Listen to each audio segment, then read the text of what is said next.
আমরা ৭১-এ যুদ্ধ করেছি, ২৪-এ যুদ্ধ করেছি। আমাদের যুদ্ধ, আমাদের স্বাধীনতা বারবার আমাদের হাত থেকে ছিনিয়ে নেওয়া হয়েছে। আমাদের হাত থেকে আমাদের রক্তে অর্জিত স্বাধীনতা ছিনিয়ে নেওয়া হয়েছে। এই রক্তে অর্জিত স্বাধীনতা যদি আমরা আমাদের হাতে টিকিয়ে রাখতে চাই, তাহলে আমাদের যুব সমাজকে জাগ্রত করতে হবে। আর এই জাগ্রত যুব সমাজকে বেঁধে রাখার জন্য ক্যাম্পাসগুলো থেকে ছাত্র রাজনীতি নিষিদ্ধের নামে যে পায়তারা চালানো হচ্ছে, আমরা তার তীব্র প্রতিবাদ জানাচ্ছি।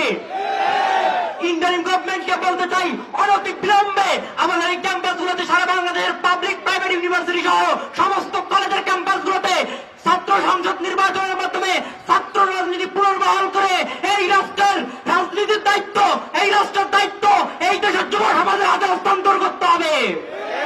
এদেশের অর্জিত রক্ত গরম রক্তের হাতে দায়িত্ব থাকবে। সকল প্রকার ধর্ষণ, খুন, গুম, হত্যা, লুণ্ঠন এই যুবকদের হাত ধরে নষ্ট হয়ে যাবে ইনশাআল্লাহ।